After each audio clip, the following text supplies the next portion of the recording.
Hello, everyone. My name is Lekima. I work in Sense Medical Center as a medical technician and an ambulance control officer. My presentation today will be based on basic life support. Okay, we move on some housekeeping rules, punctuality. Turn your mobile on silent or vibration mode. Classrooms are in the same building.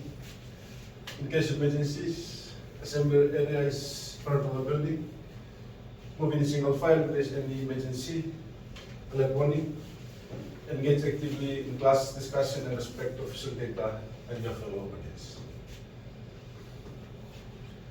Okay, as I talk about basic life support, we talk about this first responder. So as a first responder, the aim of first responder, number one, is position casualty appropriately. Number two, prevent condition from worsening. Number three is promote recovery. And number four is to preserve life.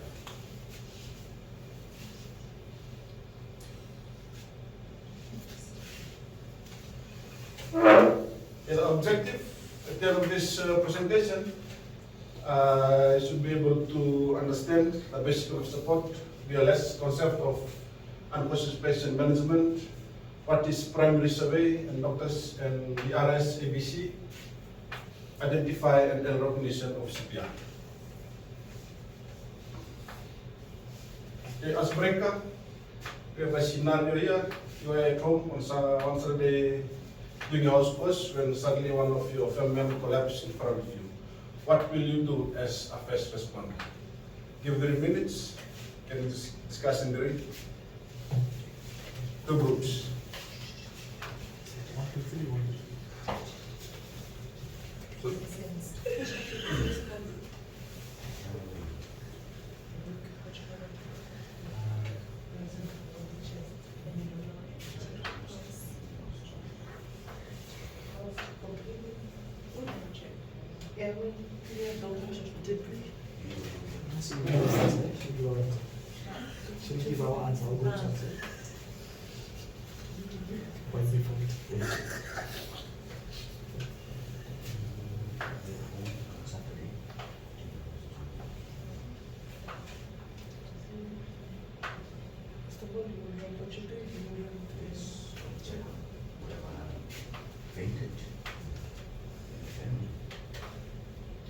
We'll start with this group. We will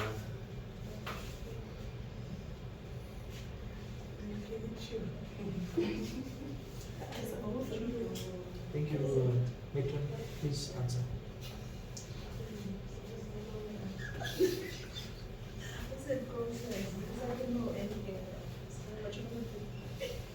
That is good.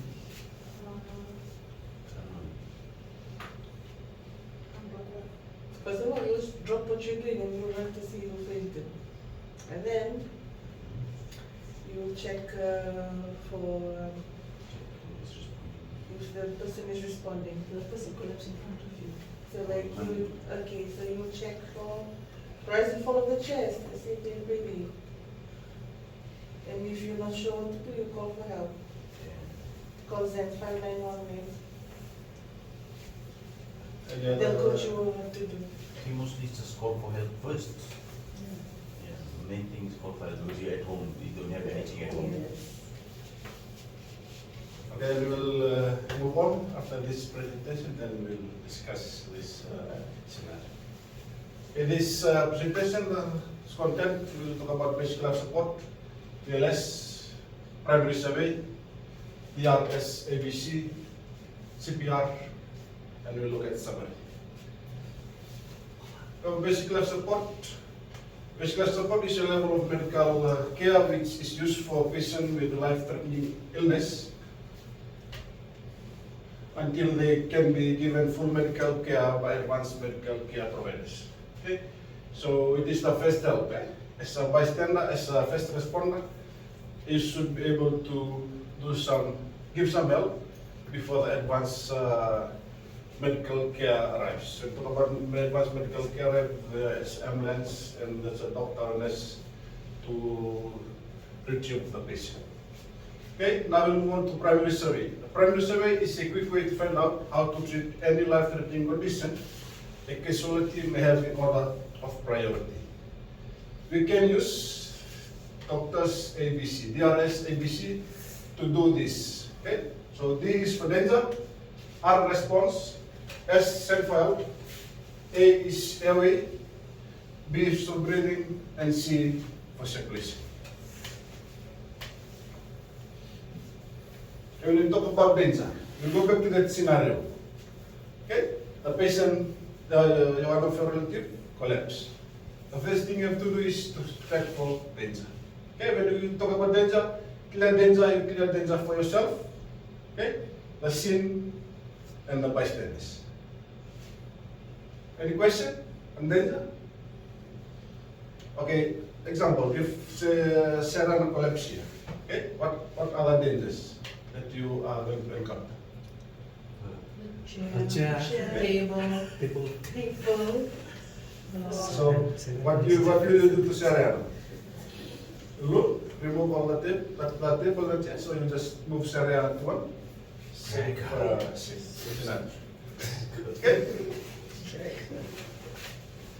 Sorry. And second is your check for response. Okay, when you check for response, you check the level of consciousness. We use this ABPU. A is for alert, V voice, P for pain, and U is unresponsive. So when you check alert, if Sarah collapse here, I'll say, "Hey Sarah, are you okay?" Okay. If Sarah is not responding, you shake the shoulder. If she's not responding, then you check for voice. You check for voice, can tell Sarah, squeeze my hand if you can hear my voice. Okay? If Sarah can hear a voice, you will squeeze, that means she's responding. Okay?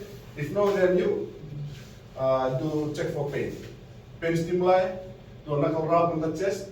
If she moves, that means Sarah is responding. And if not, then Sarah is, you is unresponsive.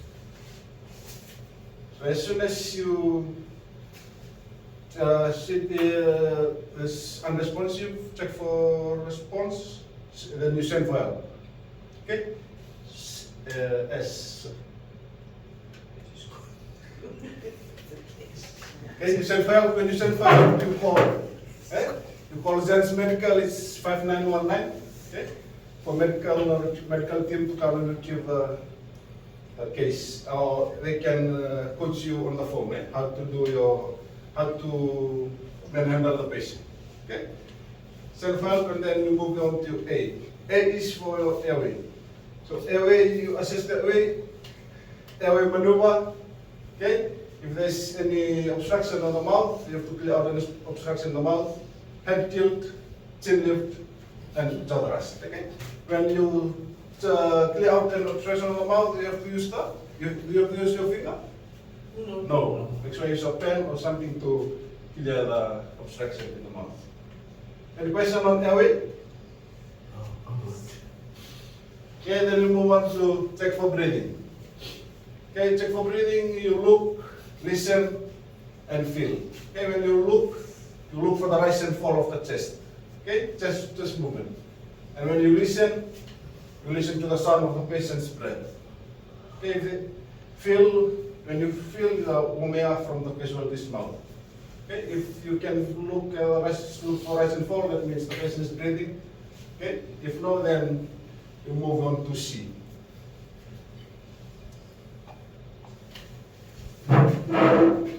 C is for circulation. Okay, circulation, you feel the casualty's pulse. No pulse, then what you do? Initiate CPR. Okay? You only do CPR when there's no pulse. Now we'll talk about CPR. CPR is cardiopulmonary resuscitation. So cardiopulmonary resuscitation is a life-saving technique that's useful in many emergencies, such as a heart attack or near drowning, in which someone's breathing heartbeat has stopped. Okay? So why we call this CPRs? Cardiopulmonary.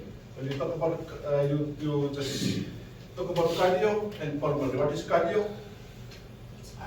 Heart. Cardio related to heart and pulmonary related to your lungs.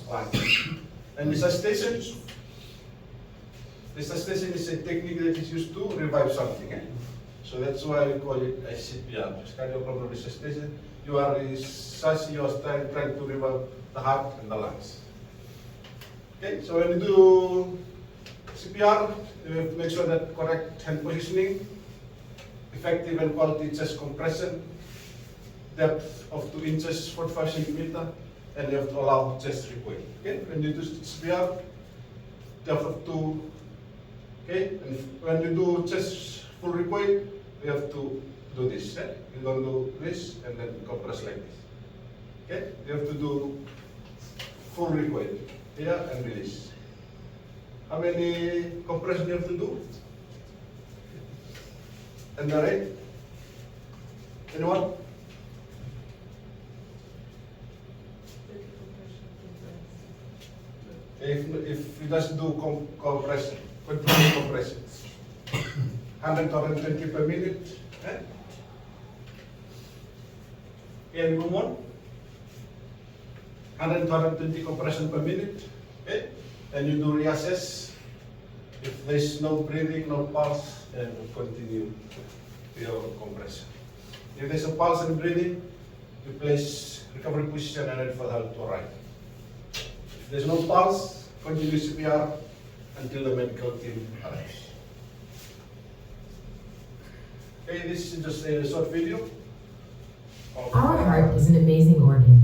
It works hard for us every second of every day, delivering blood and oxygen to every cell in our body. But when sudden cardiac arrest strikes, our heart suddenly and unexpectedly stops beating effectively and blood flow stops. Without any intervention, the brain, vital organs, and our heart will begin to die. Beginning CPR is the person's only chance of survival. Brain damage will start to set in within 4 minutes, and after 10 minutes, brain damage becomes irreversible. The power to save a life is truly in your hands. Performing CPR accomplishes 2 critical things. 1, compressions move oxygenated blood to the brain to keep the brain alive. And 2, compressions keep blood and oxygen moving to the heart muscle itself, so that it has the best chance of resuming a normal electrical rhythm after a shock is delivered. As you begin compressions, you are creating an artificial pump and doing the work of the heart manually. With each good, effective compression, you are building up pressure in the system, which will move blood around the heart and up to the brain. It does take time to get the blood moving with CPR, so it is very important to push hard and push fast to build the pressure up, which keeps blood going to the brain. Pushing down at least 2 inches allows for the heart to be squeezed and blood to move out. Pushing at a rate of 100 to 120 compressions per minute is necessary to keep blood pumping. Let's see what happens when we take our hands off the chest. Blood stops moving to the brain. It is for this reason that if you are taking your hands off the chest to deliver breaths or switching roles, it is critical to minimize time off the chest. Watch what happens when we don't push deep enough. Blood does not reach the brain. The same is true if we do not push fast enough. Watch what happens when we push too fast. The heart does not have time to refill with blood. Therefore, not enough blood gets pumped out. Watch what happens when we don't allow the body to decompress and allow the chest to fully recoil. The heart does not have a chance to refill with blood. Therefore, no blood gets pumped out. So remember, the key purpose of delivering compressions is to keep oxygenated blood moving within the heart and up to the brain to keep the brain alive. We need to push hard and push fast in the center of the chest. If ribs break, that's okay. What's not okay is allowing the brain to die from a lack of oxygen. So remember, you are their only hope. Do the best you can, and don't give up until medical help arrives or an AED is present. You can do it. Okay, so that's an effective CPR, right? You can see the difference when your Our heart is CPR is very fast, okay? And when you're not allowing full recoil, and when you do ineffective CPR. Okay? When you do CPR, you are transporting the blood to brain into parts of the body. Okay, so in summary, before we go to summary, now we'll go back to our scenario, right? And we'll do some discussion. According to the presentation, we'll just do 1 minute, and one can do the discussion. Katrina, from what I understand in the presentation, going back to the scenario, you think you'll be able to Summarize. be able to preserve a life if something happened at home, like what was discussed in the first scenario? Yes, if you collect in front of me, I'll be able to demonstrate the doctor's ABC. But I have one question. Okay. What if you're alone and you have an AED? How do you, while you compress, you won't be able to attach the AED. If the AED is in place, you can do that 120 compression per minute. And if you lift your hand off of it, and you try to attach everything, but you're not pumping, like you're not compressing. That's just my question, in case you have an AED on site. That's why it's important to send for help. You do so DRS, send for help, then you, if there's no one that to provide you the AED or to attach the AED, you can just continue. Just Continue continue with the process. Until one comes, then Yeah, okay. then you can do rotation. Okay, another question?